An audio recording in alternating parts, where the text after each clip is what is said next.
Merci infiniment. Bien-aimés frères et sœurs de Beaubassin, je voudrais rendre grâce au Seigneur de ce qu'il me donne la possibilité d'être avec vous pour participer à cette semaine de prière. Et je lui dis infiniment merci aussi parce qu'ici à Yaoundé aujourd'hui, il nous a fait la grâce d'un temps clément. Ces derniers temps, la saison de pluie a commencé et avec les pluies, il y a toujours des perturbations du réseau Internet et même de l'énergie électrique. Aujourd'hui, nous voulons partager quelques exhortations autour du sous-thème bonté et bienveillance, fruits de l'amour. Et les versets autour desquels nous réfléchissons depuis le début de cette semaine de prière se trouvent en Galates au chapitre 5, versets 22 et 23. Il est question là du fruit de l'esprit. Et mes prédécesseurs ont développé quelques aspects de ce fruit de l'esprit. Je voudrais aujourd'hui, en quelques minutes, m'attarder sur la bonté, laquelle bonté entraîne aussi la bienveillance. Si vous le permettez, j'aimerais dire que mon exhortation sera simple. Elle prendra le caractère familial qui va rejoindre la semaine que nous avons. Et je vous prierai, autant que faire se peut, de la prendre sur une dimension tout à fait pratique. Je voudrais dire que j'ai eu à examiner le terme bonté dans les Saintes Écritures. Il prend diverses significations. Mais en l'examinant dans Galates au chapitre 5, du verset 22 au verset 23, j'ai pu finalement me résoudre à dire de la bonté quelle est l'attitude de celui qui aime faire du bien. Bonté, attitude de celui qui aime faire du bien. J'ai également regardé un peu le terme bienveillance et au terme de mes analyses, je peux arriver à dire de la bienveillance quelle est cette vertu qui nous donne d'avoir toujours de bonnes dispositions à l'endroit de notre semblable, de nos frères et sœurs, de notre prochain. Et parce que la bonté est une attitude de celui qui aime faire du bien, je me suis également rendu compte que dans la Bible, et comme le Seigneur Jésus l'avait dit au jeune homme qui lui demandait ce qu'il devait faire de bon pour hériter le royaume des cieux, c'est Dieu qui a une nature bonne. C'est Dieu seul qui est bon, comme le Seigneur Jésus d'ailleurs avait dit à ce jeune homme. Ainsi, la bonté de Dieu le prédispose à être bienveillant à l'endroit de l'être humain, aussi bien qu'à l'endroit de toute la création dont il est lui-même l'auteur. Et parce que notre Dieu est bon et qu'il nous veut à son image et à sa ressemblance, il aspire à nous voir nous aussi exercer de la bonté. Et parce que nous ne pouvons pas le faire de nous-mêmes, dans son plan, il a prévu que le Saint-Esprit puisse nous donner cette capacité, qu'il puisse nous accorder ce don pour que nous aussi, nous puissions exercer la bonté et que cette bonté soit visible, qu'elle soit traduite par la bienveillance. Ainsi, parce que Dieu est un Dieu d'amour et que son amour doit porter du fruit, comme le thème général de notre semaine le dit, vivre un amour qui porte des fruits, pas un amour improductif, pas un amour stérile, mais un amour qui porte du fruit. Et le fruit est quelque chose de visible, c'est quelque chose qu'on peut cueillir, c'est quelque chose dont on peut se nourrir. Et c'est pourquoi, parce que Dieu est un Dieu d'amour et qu'il nous a aimés, son amour s'est traduit en ceci que non seulement il nous a créés et avec nous le reste de la création, mais aussi il nous a rachetés en donnant son Fils unique, notre Seigneur Jésus-Christ. Et ça, ce sont des œuvres, ce sont des actes, c'est manifeste, c'est visible. C'est pourquoi, si nous disons que nous avons également de l'amour et que l'amour de Jésus-Christ règne en nous, Nous devons être bons les uns envers les autres. Nous devons traduire cette bonté par la bienveillance. Et ce faisant, ça nous met en situation de préoccupation avec les questions sociales. Je ne sais pas ce qu'il en est à Beau-Bassin, mais ici à Yaoundé au Cameroun, mon observation m'a donné de voir que la plupart du temps, en tant que peuple de Dieu, adventiste du 7e jour, à raison, nous nous considérons comme étant un peuple séparé, un peuple distinct, un peuple saint. Je n'en disconviens pas, mais je doute que parce que nous sommes un peuple séparé, un peuple saint, un peuple distinct, je doute que nous soyons un peuple en retrait, que nous soyons un peuple isolé, que nous soyons un peuple indifférent. Ma compréhension, après avoir examiné ces questions dans les Saintes Écritures et en suivant l'exemple ultime de notre Seigneur Jésus-Christ, m'amène à pouvoir affirmer que notre peuple, nos familles sont distinctes des autres, non pas parce qu'elles savent se soustraire des préoccupations de ses voisins, des préoccupations de la société, des préoccupations de nos semblables. Nous sommes des familles différentes. Nous sommes des familles distinctes. Nous sommes des familles séparées parce que notre style de vie est différent. Notre manière de fonctionner dans la société est différente. Nous sommes une famille séparée, une famille distincte, une famille sainte parce que, par exemple, dans notre quartier, lorsque les caniveaux sont bouchés et que tout le monde trouve indigne de les déboucher pour faire circuler l'eau afin d'éviter les inondations, notre famille se mobilise pour le faire. Nous sommes une famille distincte, une famille séparée, une famille sainte parce que dans notre voisinage, lorsque les gens éprouvent des difficultés à évacuer leurs poubelles, nos familles peuvent se mobiliser pour prendre ces poubelles, aller les mettre dans les bacs à ordures, montrant ainsi un exemple de service et évitant au voisinage de tomber malade. Peu avant son arrestation et sa mise à mort, le Seigneur Jésus-Christ avait mis un accent particulier sur les préoccupations sociales en tant que marque de son peuple et des familles de son peuple à la fin des temps. Dans Matthieu chapitre 24 et 25, nous trouvons l'enseignement le plus complet de Christ sur sa seconde venue. Au début du passage, les disciples veulent savoir quand et quel sera le signe de l'avènement du Seigneur Jésus-Christ. En Matthieu chapitre 24, verset 3.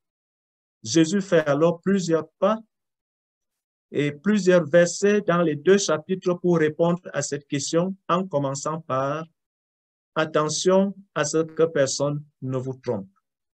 Christ parle alors un peu des signes de la fin, mais utilise beaucoup plus de mots pour nous apprendre à attendre son retour en tant que sa famille sur la terre, en tant qu'ensemble des familles qui constituent son peuple. Au chapitre 25, il utilise la parabole des 10 vierges, du verset 1 au verset 13, pour nous apprendre à faire attention à ne pas devenir spirituellement fatigués et laxistes pendant que nous l'attendons. Puis, il utilise la parabole des talents, du verset 14 au verset 30, pour nous enseigner qu'en attendant, nous devons utiliser nos capacités et nos ressources pour continuer son ministère. Le Christ amène alors son enseignement à son paroxysme en nous donnant une image du grand jugement final, du verset 31 au verset 46. Il y dépeint Dieu comme décidant qui doit être sauvé en fonction du fait que ses disciples nourrissaient ou non les affamés, logeaient les sans-abri, prenaient soin des pauvres, soignaient les malades et rendaient visite aux prisonniers. Ceux qui sont perdus sont cités comme disant qu'ils ont ignoré les problèmes de pauvreté, de justice et de faim parce qu'ils ne voyaient pas Dieu comme impliqué dans ces questions. Dieu les condamne en disant « Tout ce que vous n'avez pas fait pour l'un de ces plus petits, vous ne l'avez pas fait pour moi. » Vraiment, frères et sœurs de Beau-Bassin, je crois que notre engagement dans la bienfaisance, notre engagement dans la bonté, notre engagement dans la bienveillance, notre engagement dans la justice sociale, le ministère de la compassion sont une partie importante du message de la fin des temps, du message que prêchent les adventistes du 7e jour. Pourquoi est-ce que notre action bienfaisante, bienveillante, expression de notre bonté, pourquoi est-ce qu'elle est si importante pour les adventistes qui croient que le Christ viendra bientôt pour nous sauver des problèmes de la société? Nous pouvons dire que notre engagement pour les questions sociales est important parce que c'est un témoignage vivant de notre Seigneur qui revient bientôt. Lorsque nous prenons position pour la bonté, lorsque nous prenons position pour la bienveillance, pour la compassion, pour la guérison, nous démontrons les valeurs du royaume à venir. Je voudrais réfléchir avec vous, vous suggérer quelques questions que je me suis toujours posées, moi en tant que chef de famille d'une famille chrétienne adventiste qui vit quelque part ici à Yaoundé. Je me suis toujours posé la question de savoir comment est-ce que l'amour de Jésus-Christ qui vit en moi, l'amour de Christ qui est en moi, comment s'exprime-t-il concrètement à l'endroit de mes semblables, à l'endroit de mon voisin? Parce que notre sous-thème dit bonté et bienveillance, fruits de l'amour. Et quelquefois, je suis allé plus loin en me posant la question de savoir si aujourd'hui, toi, pasteur Métin Jean Poura, tu arrives à décéder, que diront tes voisins? Que penseront-ils? Que retiendront-ils de toi? Et je me suis également posé la question de savoir concernant l'ensemble de ma petite famille, que j'aime toujours appeler une famille portative, parce qu'on n'est que 4 par la grâce de Dieu. Je me suis toujours posé la question de savoir quel est l'impact de ma famille dans mon voisinage, dans mon quartier, dans ma ville. Frères et sœurs, essayez de réfléchir à la question suivante. Si votre famille, où elle est établie dans la ville de Beaubassin, si cette famille venait à déménager pour s'établir ailleurs, que dirait le voisinage? Que penserait le voisinage? Essayez d'imaginer. Quel est l'impact de votre famille, de votre foyer chrétien dans votre voisinage immédiat, dans votre quartier? Comment est-ce que cette famille-là influence-t-elle le voisinage? Comment est-ce que cette famille-là est-elle perçue par vos semblables qui habitent autour de vous? Si elle venait à déménager, est-ce que quelqu'un dans le voisinage constaterait que vous n'y êtes plus? Ou alors, on pourrait voir des gens se mettre à pleurer parce que votre famille leur rendait des services, parce que votre bonté, fruit de l'esprit, se traduisait par votre bienveillance, par cette disposition à être toujours favorable à votre semblable. Qu'en serait-il si votre famille allait s'établir ailleurs, si elle partait de l'endroit où elle se trouve? En réfléchissant à ces questions, là où nous nous sommes établis par la grâce de Dieu ici à Yaoundé, nous avons pris des décisions de commencer à poser des gestes simples. Et pour le faire, nous nous sommes inspirés des Saintes Écritures. Et peut-être qu'il faut que je le souligne, j'ai beaucoup rendu grâce à Dieu de ce que dans son immense amour et sa préscience, il m'a donné le sous-thème sur la bonté et la bienveillance. Frères et sœurs, j'aimerais vous dire du fond du cœur que ce sont des questions qui sont une préoccupation personnelle en tant que croyant adventiste, en tant que pasteur. Et cela retrouve que au niveau de notre union également, je suis le directeur des services communautaires adventistes. Et dans ce département, notre préoccupation, c'est de servir les communautés au nom de Christ. Notre préoccupation, c'est d'exercer le ministère de la bonté et de la bienveillance au nom de Jésus-Christ pour impacter nos semblables, impacter notre prochain afin d'apporter une influence du ciel à notre semblable, à notre prochain. Est-ce que votre famille à Beaubassin est devenue une famille témoin de la bonté et de la bienveillance du Seigneur Jésus-Christ là où elle est établie? Si tel est le cas, que le Seigneur vous bénisse et qu'il vous encourage. Mais si votre famille hésite encore à devenir une famille témoin de la bonté et de la bienveillance du Seigneur Jésus-Christ, vous pouvez commencer maintenant à faire quelque chose pour démontrer cette disposition, pour démontrer cette attitude, parce que la bonté, c'est une attitude, c'est une manière d'être. Ce n'est pas seulement un ensemble de gestes que nous allons poser, mais le tout doit trouver des dispositions intérieures en nous, à partir desquelles nous puisons pour que nous puissions poser de bonnes actions. Dans la parole de Dieu, il y a quelques exemples qui m'ont toujours beaucoup marqué et j'aimerais en partager deux sommairement avec vous aujourd'hui. Et avec ces exemples, nous réfléchirons encore davantage à ces quelques questions que je viens de poser. Le premier exemple est bien connu. Il se trouve dans le livre des Actes des Apôtres, au chapitre 9, du verset 36 au verset 43. Et c'est l'histoire de Tabitha, encore appelée Dorcas. Voilà cette femme qui vivait à Joppé, cette grande métropole, une ville portuaire. J'imagine qu'elle était immense. J'imagine qu'il y avait beaucoup d'activités à caractère commercial parce que les villes portuaires sont commerciales. Les gens sont très occupés, je dirais même préoccupés. Et dans cette grande métropole, il y avait Dorcas. Avait-elle beaucoup de moyens? J'en doute. Mais Dorcas, dans cette grande ville de Joppé, avait choisi de faire de sa vie un témoin de la bonté et de la bienveillance du Seigneur Jésus-Christ. Et l'histoire, telle que les Actes des Apôtres nous la rapportent, nous montre que Dorcas brodait des vêtements, récoltait les vêtements, les raccommodait et simplement les mettait à la disposition des veuves, des indigents, des nécessiteux. Elle traduisait ainsi sa bonté par cette bienveillance. Et Dorcas est tombée malade.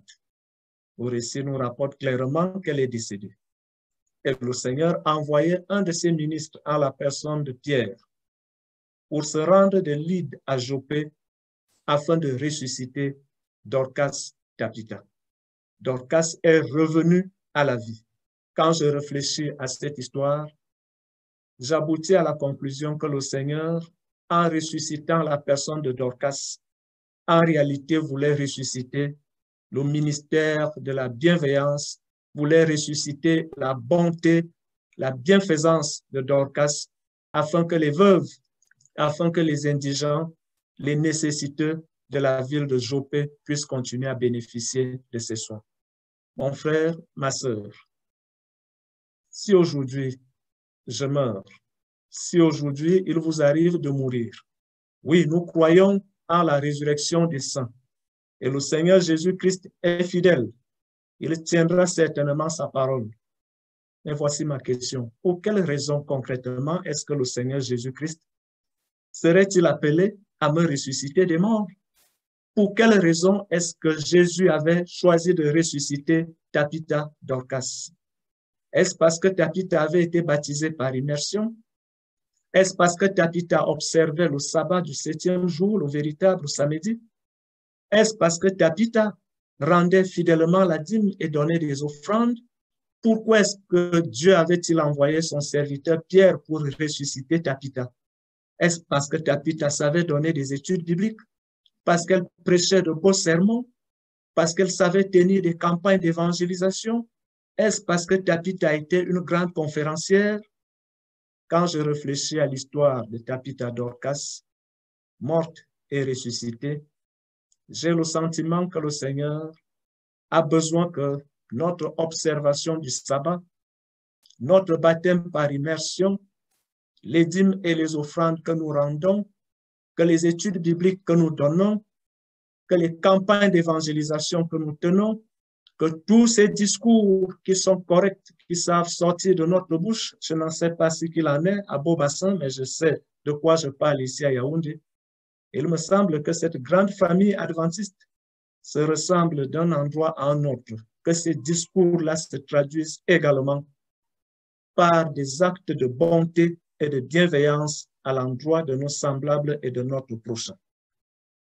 Il m'a été donné de constater avec regret que trop souvent, les adventistes restent entre eux, faisant semblant de vivre en vase clos, parce qu'ils prétendent ne pas être de ce monde. Oui, nous ne sommes pas de ce monde, mais nous sommes dans ce monde. Nous ne sommes pas de ce monde, mais nous impactons ce monde. Nous ne sommes pas de ce monde, mais nous sommes là pour influencer ce monde afin de le conduire par la grâce de Dieu graduellement vers un monde meilleur que le Seigneur Jésus-Christ viendra bientôt établir. Et comment le faisons-nous?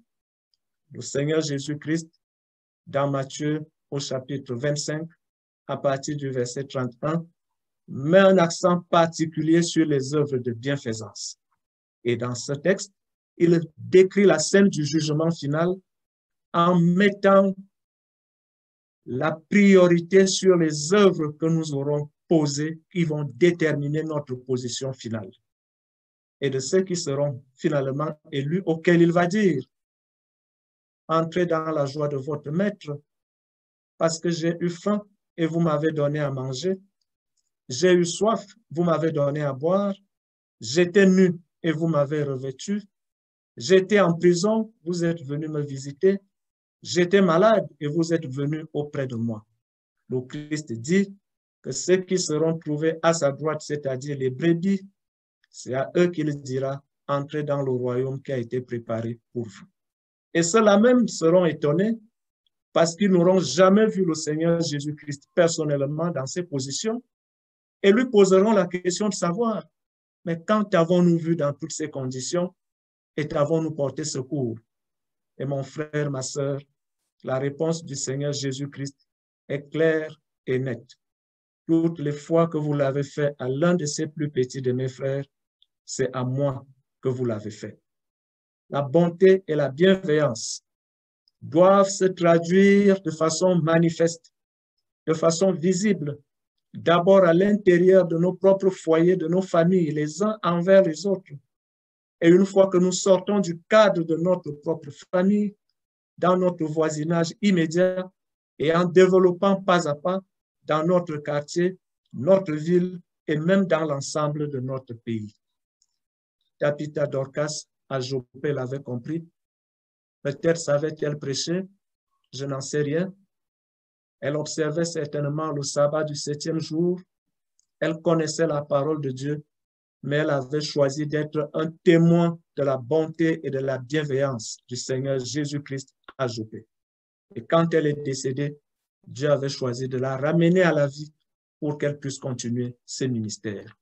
Et moi, pour quelle raison Dieu me ramènera-t-il un jour à la vie lorsque le Seigneur Jésus-Christ va revenir? Est-ce que Dieu va me ressusciter simplement parce que j'ai professé la foi en Jésus-Christ, simplement parce que j'ai reçu le baptême par immersion, simplement parce que j'ai gardé le sabbat? Mais dans Matthieu chapitre 25, à partir du verset 31, le Christ apporte une démarcation nette et je vous prie d'y prêter une attention particulière. Et toujours dans les Actes des Apôtres, au chapitre qui vient immédiatement après celui qui nous parle de Dorcas, dont le récit se trouve dans les Actes des Apôtres au chapitre 9, du verset 36 au verset 43, et toujours dans ce même livre des Actes des Apôtres, au chapitre suivant, à partir du premier verset se trouve l'histoire de quelqu'un qui n'était même pas déjà chrétien. Il s'agit de l'histoire du centenier Corneille. Il était le commandant de la cohorte italienne cantonnée dans la ville de Césarée. Corneille craignait Dieu et certainement le cherchait par la prière. Et le plus intéressant dans ce récit est que un jour, pendant que Corneille était là, Dieu lui envoie tout un ange. Et cet ange lui annonce que Corneille, tes prières et tes aumônes sont montées devant le trône de grâce de Dieu. En d'autres termes, tes aumônes, ta bonté, ta bienveillance, ta bienfaisance ont transporté tes prières devant le trône de grâce de Dieu. Et certainement, vous connaissez le récit, vous pourrez le lire après ce moment de prière, et la chose va se développer, et Corneille, finalement, va recevoir la visite de l'apôtre Pierre, qui part cette fois-là de Joppé, où il venait de ressusciter Tabitha pour se rendre à Césarée. Et quand l'apôtre Pierre arrive, il trouve que la maison de Corneille est remplie. Il y a plein d'invités qui attendent que l'apôtre Pierre arrive. Qui étaient ces invités? Ceux qui avaient expérimenté la bonté et la bienveillance de Corneille. Mes frères et sœurs, quelquefois, il m'a été donné d'observer que lorsque nous préparons des activités d'évangélisation, des efforts d'évangélisation, nous déployons en même temps beaucoup d'efforts publicitaires. Ici au Cameroun, nous faisons des banderoles, nous faisons des t-shirts, nous faisons des billets d'invitation, nous faisons de grandes affiches, nous allons dans les radios, à la télévision pour faire la promotion de l'événement. Et au final, quelquefois, le nombre d'invités qui assistent à nos soirées d'études bibliques et de campagnes d'évangélisation est infime par rapport aux efforts qu'on aura fournis. Et en regardant à l'histoire de la famille de Corneille, je peux partager avec vous, frères et sœurs de Beaubassin, que nous avons là un bel exemple pour inviter les gens aux études bibliques à l'intérieur de nos foyers, dans nos familles et même dans notre Église lorsque nous avons des campagnes d'évangélisation. Ceux qui étaient dans la maison de Corneille, attendant l'arrivée de Pierre, ce sont ceux-là qui avaient expérimenté la bonté et la bienveillance de la part de Corneille. Est-ce qu'à Beaubassin, est-ce qu'ici à Yaoundé, ma famille ou votre famille, là où vous êtes, est reconnue comme une famille vers laquelle l'indigent, le malheureux, le nécessiteux, celui qui a des besoins peut se diriger parce qu'il sait que dans cette famille-là, il y a des témoins de la bonté et de la bienveillance du Seigneur Jésus-Christ. Est-ce que votre famille est devenue ce repère dans son quartier, dans le voisinage, comme étant une famille qu'on peut solliciter quand on a des besoins? Oui, il faudrait que nos familles, que nos foyers soient repérés dans la société comme étant des témoins de la bonté et de la bienveillance du Seigneur Jésus-Christ, parce que le tout constitue les fruits de l'amour. Comment partageons-nous l'amour du Seigneur Jésus-Christ? Comment témoignons-nous de l'amour du Seigneur Jésus-Christ? Est-ce simplement par le discours? Est-ce simplement par l'étude biblique, la science biblique, la science théologique? Mais le Christ a besoin que vous et moi, nous puissions être des témoins de sa bonté et de sa bienveillance. Nous ne pouvons pas l'être par nous-mêmes, et c'est pourquoi le Saint-Esprit vient à notre secours pour établir cela au fond de notre cœur sur la base de l'amour que nous avons pour le Seigneur Jésus-Christ. Et sur cette base, nous pouvons avoir à partager même le peu, je dirais le très peu que nous avons. Frères et sœurs, dans la foi, je voudrais lire avec vous ces quelques commentaires tirés des écrits de la sœur White.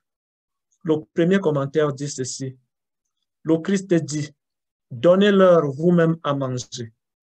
Si vos ressources sont insignifiantes pour nourrir des milliers de personnes, elles peuvent suffire pour nourrir une seule personne.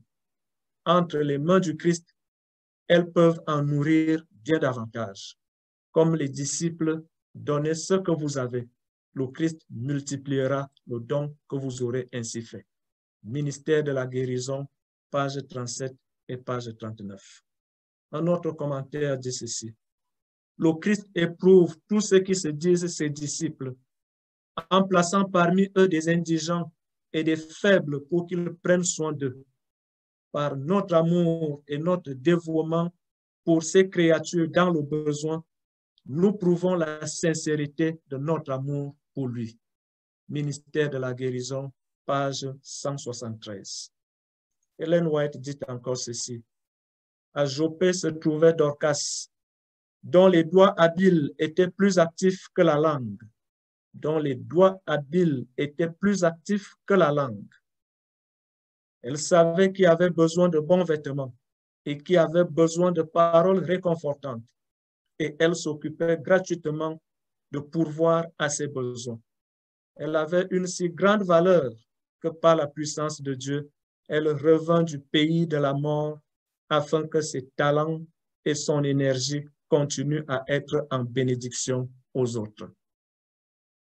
Elle dit encore, la parabole du bon samaritain nous enseigne que tout être humain ayant besoin de notre sympathie ou de nos services est notre prochain. La souffrance et le dénuement de toutes les classes sociales doivent être soulagés par nos soins lorsque nous en avons connaissance.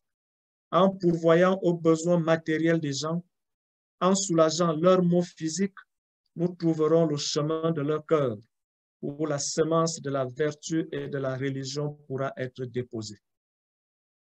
Elle dit encore, tout ce que nous possédons de plus que nos semblables nous crée un devoir à l'égard des moins favorisés.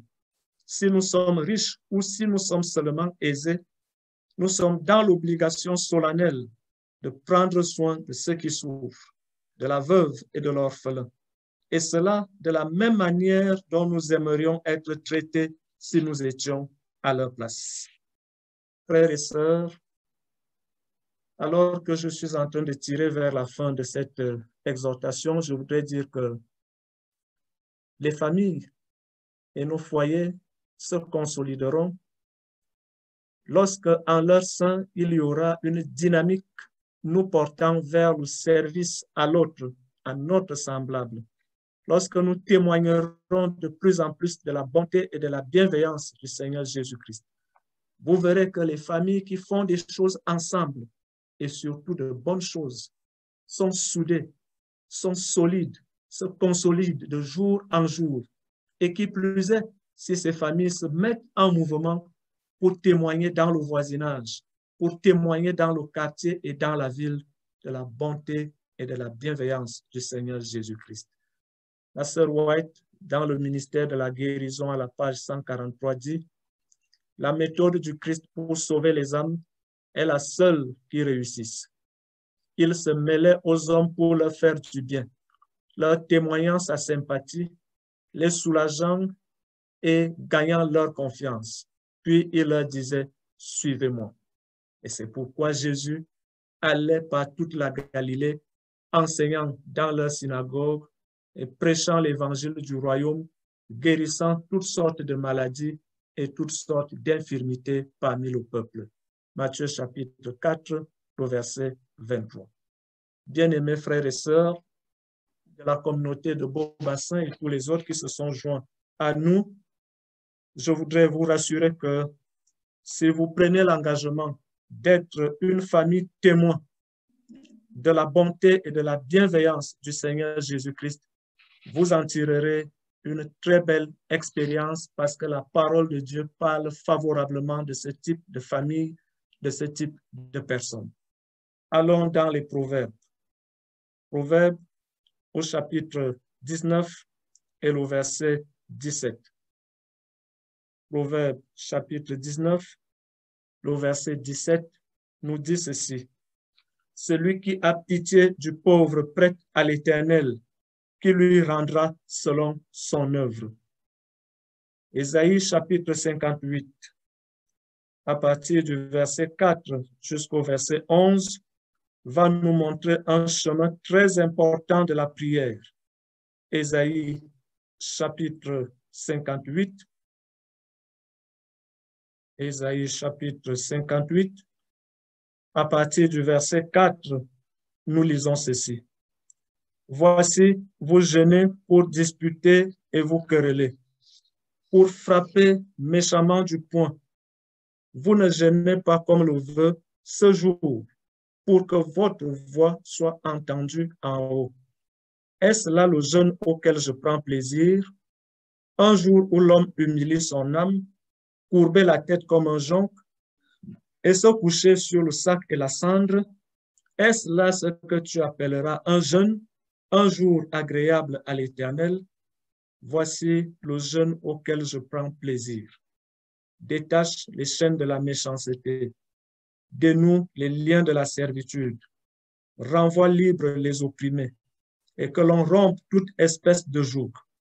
À partir du verset 7, il dit clairement ceci: partage ton pain avec celui qui a faim et fais entrer dans ta maison les malheureux sans asile.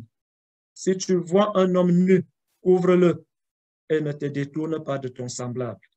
Alors ta lumière poindra comme l'aurore et ta guérison germera promptement. Ta justice marchera devant toi et la gloire de l'Éternel t'accompagnera. Alors tu appelleras et l'Éternel répondra. Tu crieras et il dira, me voici. Si tu éloignes du milieu de toi le joug, les gestes menaçants et les discours injurieux, si tu donnes ta propre subsistance à celui qui a faim, si tu rassasies l'âme indigente, ta lumière se lèvera sur l'obscurité et les ténèbres seront comme le midi. L'Éternel sera toujours ton guide. Il rassasiera ton âme dans les lieux arides. Il te redonnera de la vigueur à tes membres. Tu seras comme un jardin arrosé, comme une source dont les eaux ne tarissent pas.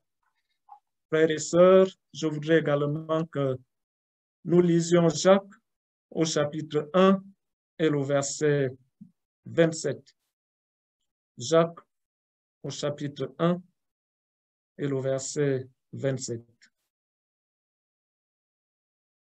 Jacques chapitre 1, au verset 27 dit: la religion pure et sans tache devant Dieu notre Père consiste à visiter les orphelins et les veuves dans leurs afflictions et à se préserver des souillures du monde. Notre modèle est le Seigneur Jésus-Christ. Pendant son ministère terrestre qui a duré un peu plus de 3 ans, il nous a montré la voie la meilleure pour être des témoins de sa bonté et de sa bienveillance.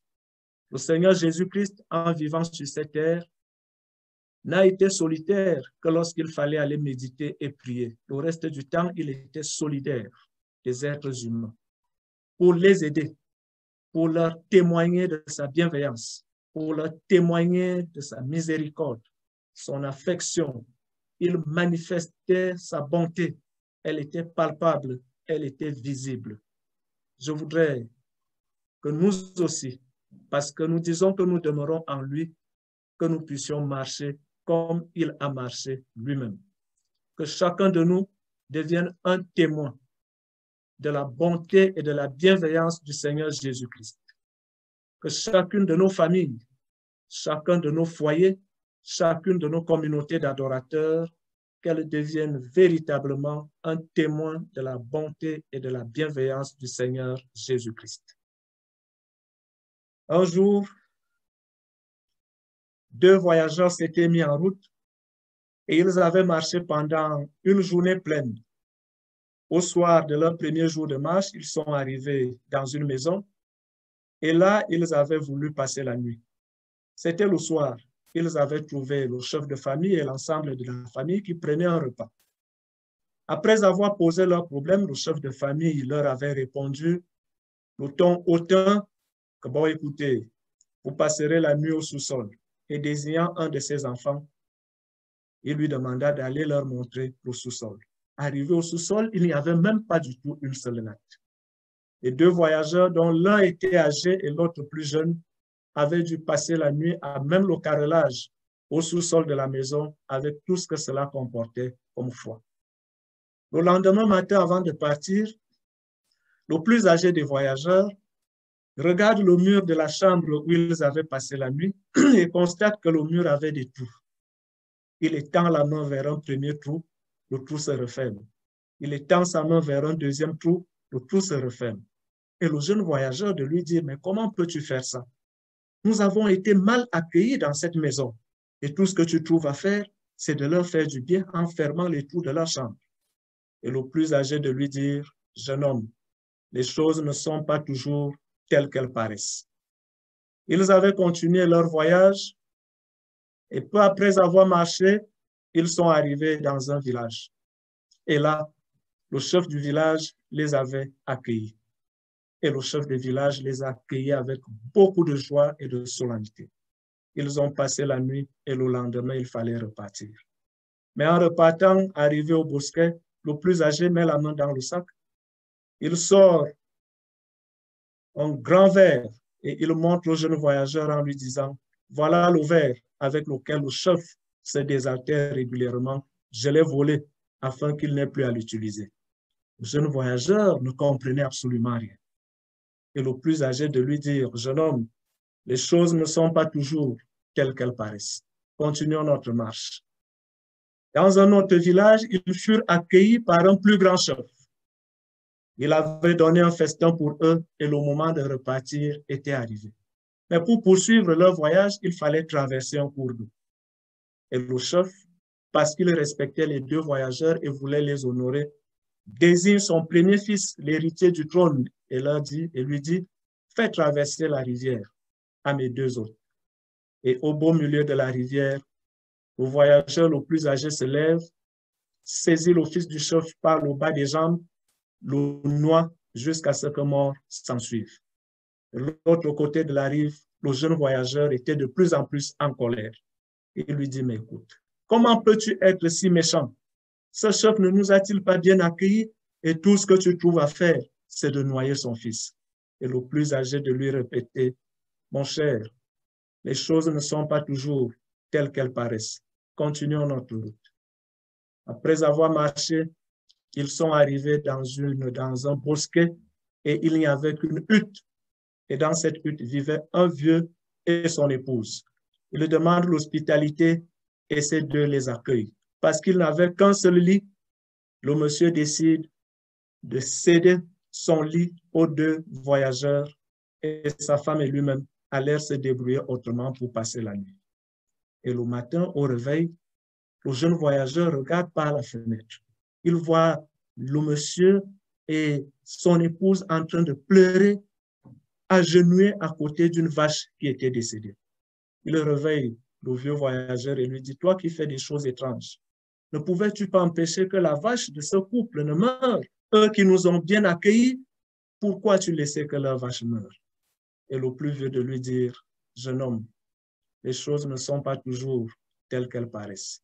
On a encore une étape, continuons. À la dernière étape, c'était un vieillard qui habitait tout seul en pleine brousse. Sa maison était toute de nattes bien séchées. Il les avait accueillis avec joie.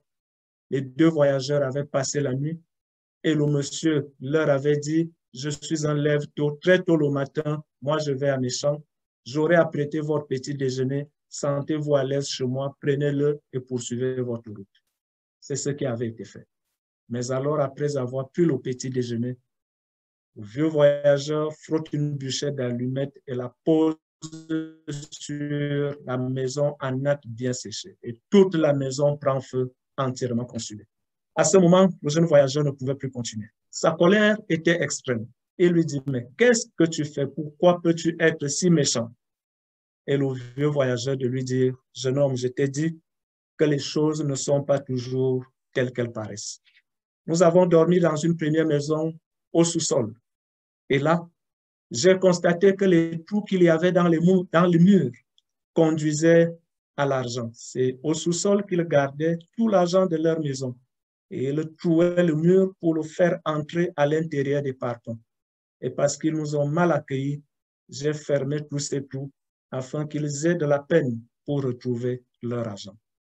Dans le village où le chef nous a accueillis, pendant que tu dormais, j'ai repéré un complot.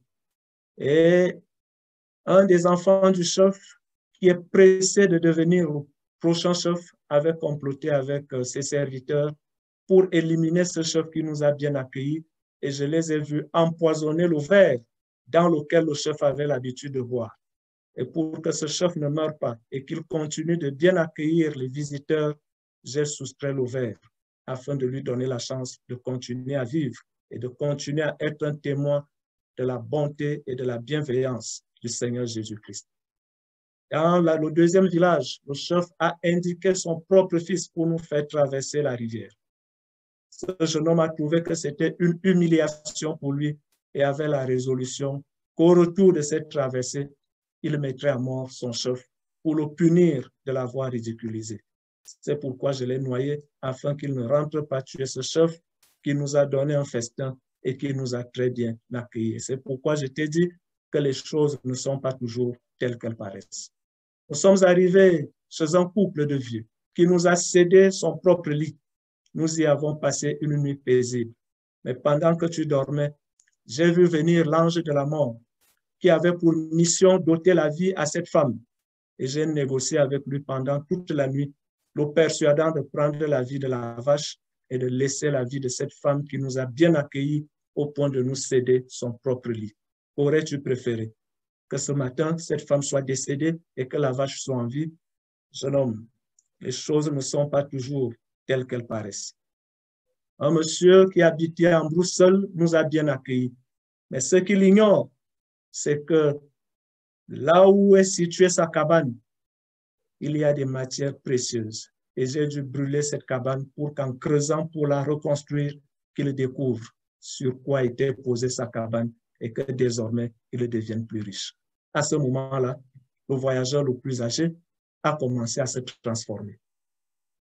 Son visage a commencé à briller, ses vêtements ont changé de couleur et devant le jeune homme, il s'est métamorphosé en un ange de Dieu qui avait décidé de visiter les familles chrétiennes, de visiter les foyers chrétiens. Mes frères et sœurs, en Hébreux chapitre 13, du verset 1 au verset 2, nous lisons « Persévérez dans l'amour fraternel. N'oubliez pas l'hospitalité, car en l'exerçant, quelques-uns ont logé des anges sans le savoir.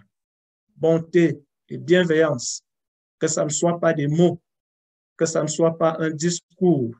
Je prie le Seigneur pour qu'à Beaubassin, chacun de mes frères, chacune de mes sœurs, chaque famille de l'église de Beaubassin, chaque foyer devienne un témoin de la bonté et de la bienveillance du Seigneur Jésus-Christ et que cela se traduise par des actes concrets qui soient reconnus comme étant des fruits de l'amour.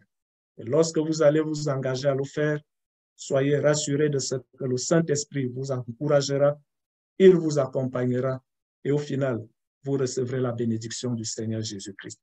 Que le Christ nous aide à témoigner pour lui, qu'il nous aide à manifester et à vivre sa bonté et sa bienveillance au milieu de nos semblables pour que son nom soit glorifié et que son royaume bientôt revienne s'établir au milieu de nous. Voilà, bien-aimés dans le Seigneur, mon exhortation et mon vœu le plus cher au nom du Seigneur Jésus-Christ. Qu'il vous bénisse tous. Amen.